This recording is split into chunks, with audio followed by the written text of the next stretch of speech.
this is absolutely my favorite part of being an entrepreneur. Anything I do in my life that I learn positively affects how well I lead my business. My experience living helps me be a better coach to my clients and also relate to my community in a better way. So growth in general gets to be fun, whether that's in your business or personal, they both coincide with each other. So as an entrepreneur, you get your hands dirty in every arena of your business. So that's customer service, tech support, CEO level decision making, marketing your business, speaking directly to customers, optimizing your offers, adapting to the needs each week. So for those of you who want to make this into a game and enjoy variety, that's me talking to you, gens and Geminis out there. This is the kind of career you've always wanted. Entrepreneurship allows you to do all the things you're curious about. Being limitless is knowing your success and your growth are built on a radical belief in yourself. Limitless is honoring your purpose, your health, and impact above all else. Limitless is never playing small because the more alive you feel in your life, the more growth and success you attract. Hi, my name is Jamie Ratermann, and I am a holistic business coach, meaning I am just as invested in growing your health as I am in growing your wealth. With 11 plus years in brand and social media marketing, I help rebellious entrepreneurs master marketing, embody leadership, and say fuck it to the hustle.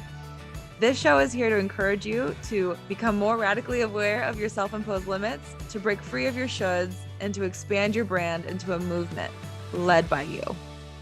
Hello, lovelies. Welcome to another episode of the Limitless Podcast. I am recording this on a Friday and I am feeling that TGIF, but this week I decided to share a little bit of my, let's call it geekdom into my Instagram stories. And I found out that I don't have a Marvel community yet, at least on my Instagram. I had posted a little bit about what my workspace looked like, and I have this little Loki, or I guess really a Sylvie crown for any of my Marvel fans who are listening. And everyone's like, "What is that crown? What are you sharing about?" So I got to show this crown that it reminds me to be rebellious. Let's be clear, because Loki is certainly one of my favorite characters. So it was one of the things I learned. So for all of you, before I hop into this episode, if you know somebody who one is an entrepreneur, but also just would be as much of a geek about Marvel, send them my way, because I realize that I have just some dabblers in the Marvel universe, and I know that I will let my geek flag fly once I build that community.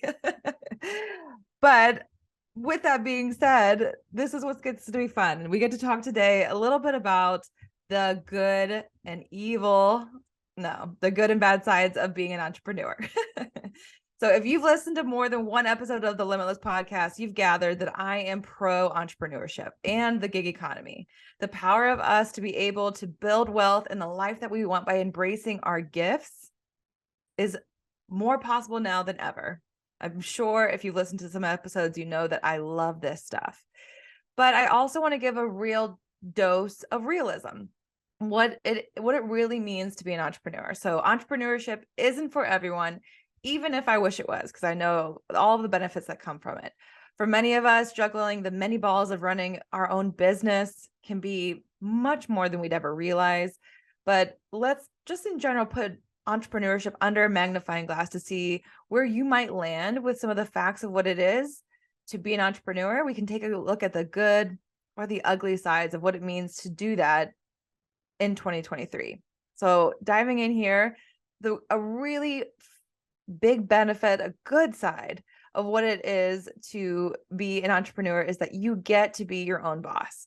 For many of you, you've heard this many times on the internet. So the concept of performance reviews, workplace politics, the water cooler gossip, a micromanager that's making you work late, or in general, people taking credit for your work, it's non-existent. It's not so much of a problem when you are running your own business. So once you can embrace the freedom and power that you do have, each week gets to be completely defined by your boss, aka you, aka your energy and your desires of what you want this business to be. So I have clients of mine who have redefined their work schedule, some working from 7 a.m. to 2 p.m. and deciding that they're done for the day, others doing the flip side of that, where they work from 2 to 8 p.m. and decide that they get to change whatever their work routine is for the season. I have many colleagues and clients who are nomads, who are traveling all over the world, switching time zones, and continue to reach revenue month over month. That is what their job allows them. It gives them that freedom to do it. But also too, you get to drop or start a new project whenever you want. The idea that you have to keep going after one particular goal, when in general you find that there's a new source of inspiration that could turn into new leads, new clients, a new offer, that you get to do that. So I know that there were times when I worked on the corporate end of things where I had to just keep slugging through a project that was given to me that I didn't agree with. And now one of those things that I get to experience is that sometimes I will have an offer that comes to mind and I can put it together and launch it and have it run within a month, which I believe me, my manifesting generator in me, my curiosity in me loves that side of being an entrepreneur. So within that too, we get to decide to take a day off. I have absolutely taken day offs when I am feeling low and done and out, or just didn't get enough sleep the night before. And I don't have to tell someone that is my reason. I just get to allow that freedom for myself. And even too, going on vacations, there's no such thing as worrying about how many vacation days you have left when you're an entrepreneur. You get to decide how many vacation days you want to take, how many get to be business trips versus non. All of that's really fantastic.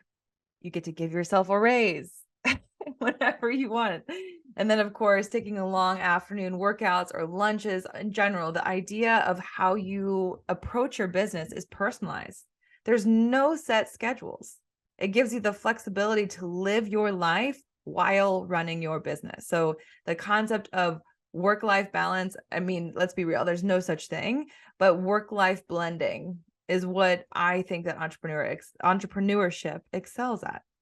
So even within that too, any kind of connection or relationships you have can help and turn into clients. Friends can become clients, clients can become friends. I love how there's just a nice blending between what I can do every day.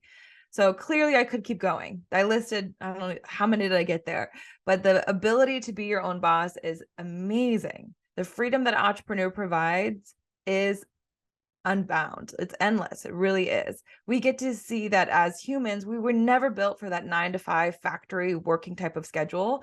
And we understand that our productivity is built on our health and can adjust accordingly, depending on how we're feeling. We get to choose to do the work that inspires us always, not what we were quote unquote paid to do. So that's a good side. Let's look at a bad side of what it is to be an entrepreneur. You get to be your own boss. Yeah, this one is not all about rainbows and unicorns. So the flip side of this is it comes up when my clients are getting really frustrated with themselves. Here's the truth. Society hasn't fully prepared us to be self-sufficient and self-motivating. Parents, teachers, managers, for most of our lives, and especially during our childhood years, have taught us that we need someone else to keep us accountable, or we need somebody else to tell us that we're doing the right thing or to be successful. So the idea of us being our own bosses also means that we're kind of going in uncharted territory to understand how can we reach goals, motivate ourselves, and feel self-validated. It's not an easy task. To be a successful entrepreneur takes having a deep understanding of yourself, which is exactly why healing old wounds, reflecting on your attachment styles, go back to that episode whenever you get a chance. And prioritizing your health can be one of the biggest advantages you can have as a leader, because you start to form a new and more self-trusting relationship with yourself. So being able to know that when you finish a day's work, you want to just feel pride within yourself. And that comes from mindset, that comes from spirituality, but also understanding more of who you are. So it can at times feel as if we cannot fully turn off, at least not without some of those mindset and mental reflections I was just saying. So there are times where, I'm out with friends and I can realize that I'm thinking about work, or I feel as if when I met somebody that, they could be a good client. And so I'm turning on my sales brain instead of just being in the moment. So whenever your livelihood is kind of based off of who you meet, what you do out in the world, it can be hard to just kind of compartmentalize work versus life. But in a lot of ways, this comes again back to that trust area. So I trust that even though I might meet people out in the world, they become clients when they're supposed to, and I get to be in my personal life. So the bad side of it is that I have to develop the skills to understand that. So this is also why doing entrepreneurship alone is a much tougher road than creating in community. Whether you want to believe it or not, your community and the relationships around you shape the success in your life. So this is where coaches, memberships, networking, and accountability partners are an essential part of building a business as an entrepreneur. So for all of you who are brand new or who are considering it, always find someone to be with you, just for the fact that we absolutely reach goals faster when we have others in our world. So let's look at another one. What's another good thing about being an entrepreneur? Every single month, there is no cap on your revenue or your income. Every single month, you can make more than you did the last month. You can make 20K one year, and you can make 220K the following. That is the ability of the leap that you can create in your wealth based on how you're building your business. So depending on where you are and how well you focus your time and build partnerships, you can create long-term wealth for yourself. When things start to flow, you get to finally see what people mean when they're saying about being a magnetic personality, a magnetic business, a memorable brand. And then, of course, you get excited to see the new faces and clients coming in your door. So you, in general, are noticing not only are you creating wealth, but you are seeing how your passion and your purpose creates a movement through your products and services. So as a lead earner in your business, you're unlikely to ever feel undervalued. You're always going to be doing things that move the needle or don't move the needle for your business. But in general, you don't have to beg for support. You're going to see where you can do that. Recognition is always seen and always noticed. It just brings me straight back to my days. And when I worked corporate, and I remember working myself to the bone going, okay, if I do this, I could get the raise that I really want so I can travel more. I remember thinking about how I wanted to get something done so that higher ups would notice me, or in general, I would feel like I was the most strongest member of the team. All of that was something that just pushed and pushed and pushed me. And then at the end of the day, when those performance reviews would come up, or when I would ask for the raise, I wouldn't get met with feeling valued. So within all of this, like having no cap on your revenue or income, yes, you earn more, but you get to feel how the energy you pour into your business comes straight back to you. And that's what I love a lot about being an entrepreneur. Now, what's the bad side to this? Every single month, there is no minimum on how much revenue or income you get. So are you starting to see a pattern here? There's two sides to a very similar part of what's good to be an entrepreneur can also be a detriment, right? So there's no set amount that you can earn. So the comfort of that paycheck, that health insurance is not always there whenever you have decided to create your own business. So I want to caveat here, you can build some kind of comfort when you have products or services that regularly bring in leads, but that is for another day, another podcast. But this can be the thing that can make or break someone who wants to become an entrepreneur. They don't like staying in that corporate grind they are in. But let's be frank, they don't believe in themselves or the business that they want to create will actually sustain them. So this is why you see a lot of entrepreneurs really leaning into spirituality and being strategic. Your belief in yourself and your business is as important as the work that you do every day. So spirituality is there to help you so that you can see all that's possible based on how well you take care of yourself and believe in your purpose. Because there are absolute days where this gets to be difficult, but there are also days where because you believed in yourself on the grind, that you are able to have the success. But also too, this is where strategy comes into place.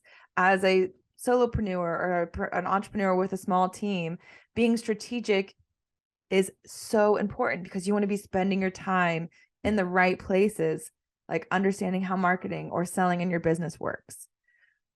So one last caveat when it comes to this, building trust with community takes time and effort. No matter what, you deserve to build wealth off of your business that you create, but you have to pour into the business the same or more than the investment you hope to attract. So this is when you realize that you don't have a minimum of how much income you're going to bring in, how much energy have you been pouring in to your business, and where is it going will help you move the bottom line. So from any of my clients who I've had who are leaving corporate and starting a new business, it normally takes around 3 to 5 months before that stable income or the in general, the kind of income they were hoping to get consistent. So one really important thing to consider for this next one is that what's really good about entrepreneurship is your work never gets to be boring. So your ability to grow as a human is always going to impact your business positively. So this is absolutely my favorite part of being an entrepreneur. Anything I do in my life that I learn positively affects how well I lead my business. My experience living helps me be a better coach to my clients and also relate to my community in a better way. So growth in general gets to be fun, whether that's in your business or personal, they both coincide with each other. So as an entrepreneur, you get your hands dirty in every arena of your business. So that's customer service, tech support, CEO level decision making, marketing your business, speaking directly to customers, optimizing your offers, adapting to the needs each week. So for those of you who want to make this into a game and enjoy variety, that's me talking to you, gens and Geminis out there. This is the kind of career you've always wanted. Entrepreneurship allows you to do all the things you're curious about. I can still remember early in my career knowing that my ability to adapt was a major strength of mine. My love of learning and researching helped me problem solve and use my creativity all of the time. I remember just like having that discussion with one of my managers. But even more importantly, my understanding of how I manage my stress, emotions, and balancing my life became a true advantage. So this is a big part of how this can be really supportive with being an entrepreneur. Handling your stress is a business decision. That's a part of it. Living is a business decision. So this is where early adopters or the people who are consistently leaning in on their purpose and movement that their business creates, these people are going to be thriving. It's not just about achieving goals, but actually enjoying the process and the progress that you make each day. So social media algorithms, day-to-day operations for an entrepreneur is not going to be something that bothers them because they're activating and learning each day. That's the good side of what entrepreneurship can provide. But then the flip side of this, the bad side of this. Yeah, your work is always evolving and changing. So if you don't feel like you adapt well, entrepreneurship might be a little bit more difficult for you. So if any of the good side of what I just shared with you sounded exhausting to you, yeah, there is a flip side to this. Of course, I have routine tasks and things that must be done each week, but your ability to evolve and shift with the needs of the market, clients, in general, your life is always going to be consistent. It's always going to be something that's going to allow you to have an advantage in reaching your goals or building the vision that you want faster. So I can see this position most when somebody is getting really frustrated by their social media performance. An entrepreneur is ready to throw their hands up when reach, engagement, or even just sales aren't happening as they should. Let me put that in quotes, as they should. The expectation that entrepreneurial success is just a formula that you repeat over and over without change is definitely a block that can hold most back. The good news is that as you grow, you'll have the ability to hand off some of the tasks and parts of your business that you really would love to not have to do anymore. But entrepreneurship is being the one that wants to get their hands dirty. I, in general, even recommend that if you're wanting to save money and have intentional, faster growth, that entrepreneurial leaders would be motivated to understand each area of their business. So this comes into play when it comes to websites. This also comes into play when it comes to social media content. If you have your hands in there, it's going to perform better. But also too, when you hand it off to somebody, you can share what you want it to be. So this helps you be a better leader. to those who you hire, and in general creates a better branded experience across the board. And for my clients, growth occurs faster because of it. So this is what it is. While your work is always changing, if you are ready and absolutely excited by what you're creating, this can be fun for you. This can be a good thing. But if you're not somebody who loves to change or adapt, this is definitely going to be something that is essential. So it's something to consider if you want to be an entrepreneur. Let's take a look at the last one here. So one really good side, what I love, and I think for many of you, if you've listened to the podcast, of being an entrepreneur, is that as a creator of your business, showing and sharing your purpose and passion builds a community of supporters, fans, and clients. It is something that is so exciting. So never before has living a good life with purpose been so supportive. So as a leader and best influencer for your business, potential customers, clients, and followers want to create a personal connection with you. Not the product or service. Yes, they do. They love it. I'm sure they want to be in it, but they want to be connected with the person who creates it more than ever before. So with the way in which social media works now, creating a personal connection with your journey, your story, and your lifestyle is advantageous. It's going to help you build community. And of course, within that improves your bottom line. So I love this side. I love this side of being a business owner. It helps you see that you can be known, heard, and seen, and that you don't have to be this A-list Hollywood actor for people to want to be inspired by you. Let's say this in a different way. You get to write and live your legacy in a way that you can market your business and yourself using social media. So I don't have to win an Oscar to share what motivates me in my life, and I can inspire others because social media allows me to do that. That's what I love as a part of this. I don't plan to be famous, but I love that I can build a community. This also lends well to just creating that stronger relationship with social media. And I encourage you to go back to episode 48 where I take a deeper dive into this, but the truth remains here. Your life lessons, big and small, become content worth sharing with a community who wants to see you succeed, hold you through the tough moments, and are inspired by your take on a life well lived. Love that part. Love that side of entrepreneurship. Now the flip side, the bad side to this specific topic. This is a key around being an entrepreneur. Is that yes, you are being asked to share more of yourself than you would in a traditional setting. Some hate the idea of putting their life on the internet. They wish they could just throw up an ad and be successful. And for those entrepreneurs, I normally say two things. What kind of visibility would feel empowering to you? So thinking about where they would draw that line. And also the second thing here is that you get to control which areas of your life you share. For instance, there are entrepreneurs who share details of their relationships that bolster support. So when I say relationships, I mean romantic relationships. So vulnerability wins in many ways here. The more a potential client can feel like a trusted friend, the better. But this is by no means saying that the way one person shares vulnerably is the way that everyone has to do it. So I'm going to use my own romantic life as an example. Fred in particular has set some terms with me about how much I can share about the two of us.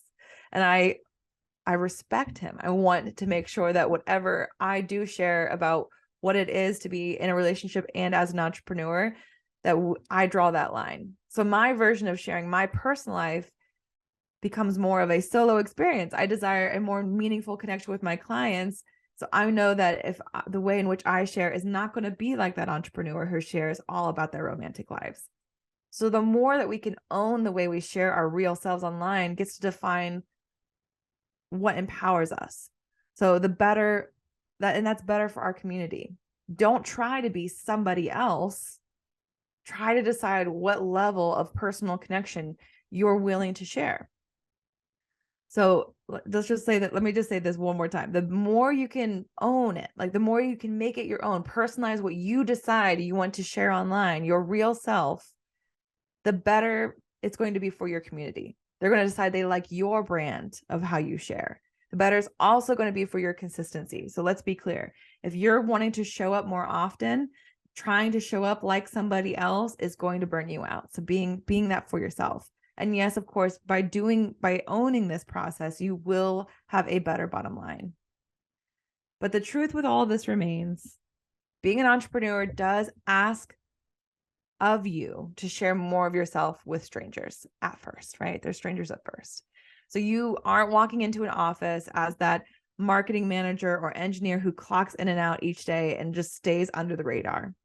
So while you get to define it, this is where it becomes beneficial to share your purpose loud and proud. And you got to decide if that is something you want to do. So the best gift with this episode, though, is realizing that there's a power of choice, which is also why you hear me always help you see and find the silver lining with anything that happens in your entrepreneurship journey.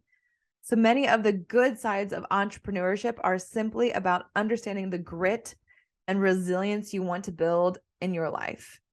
So this is where you get to bet on yourself. This is where you get to really go after your purpose in a loud way, which I just think you just don't have that in a different setting.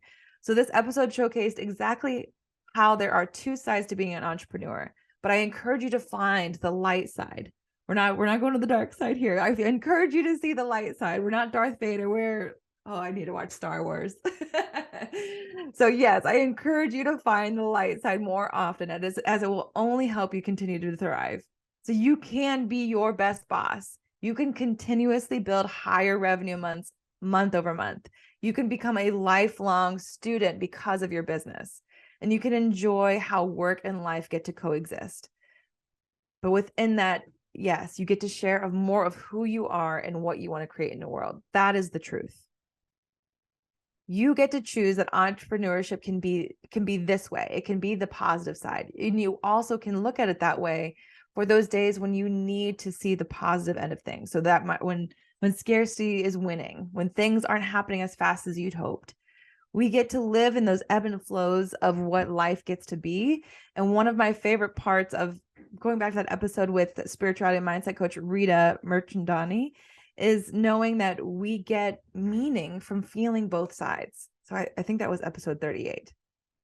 This is why I'm so thankful for how I can provide both health and wealth guidance within my programs, coaching, mentorship, all the stuff with their clients. I get to be a whole human with my clients. How can we think about leadership as a whole human experience? So entrepreneurship is the most fulfilling way to create your legacy because it requires us to see ourselves as the leaders that we are. And that takes healing. That takes radical personal responsibility. And of course, a really grounded, nurturing relationship with ourselves. I get to support entrepreneurs through these ebbs and flows and help them build systems in my 5-month program, the Thrive Mastermind.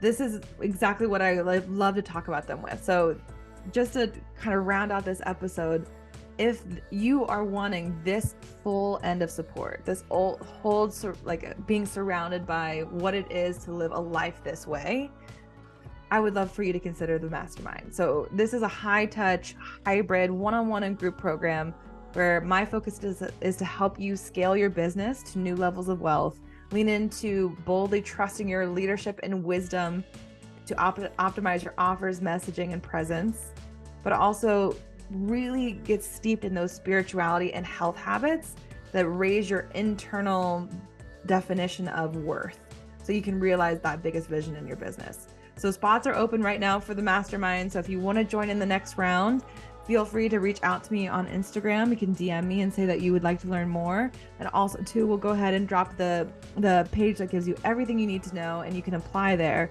in the show notes.